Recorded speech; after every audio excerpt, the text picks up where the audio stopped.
Thank you for that introduction, Jessica. And last thing we're going to focus on is things that we want to avoid eating.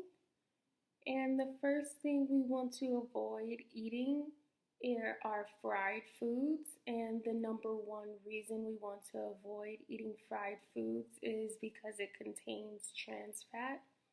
Trans fat is a man made fat and it is used to increase the shelf life of products, meaning it doesn't go bad as fast.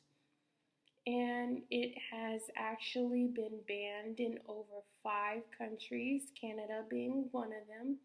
Trans fat is extremely unhealthy for you.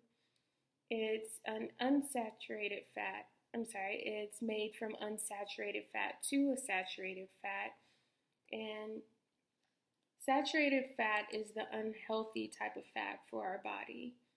Trans fat raises blood pressure and increases risk for heart disease and stroke. And when you're buying your products, what you want to do is go straight to the nutritional facts, and you're just going to go down to where trans fat is. And luckily for these wheat thins, there aren't any trans fat.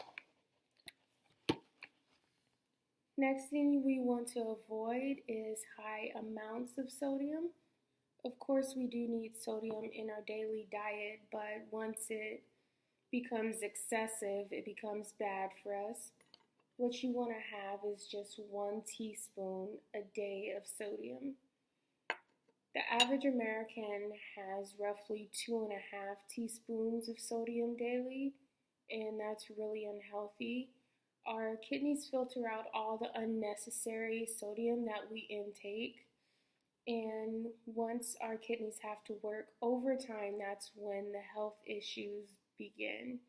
What can result from our kidneys having to work extra hard or us having excessive amounts of sodium is that our blood volume can swell, high pressure in our arteries can occur.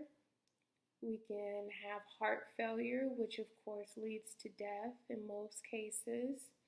And lastly, we can get kidney disease.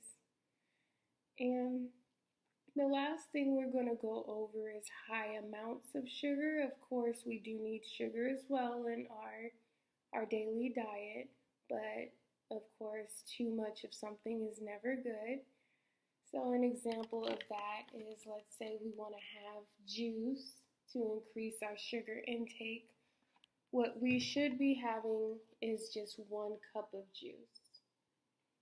We should not be having an entire jug of juice to go with our dinner. That's just too much sugar.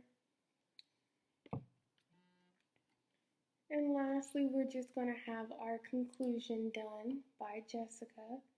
Thank you.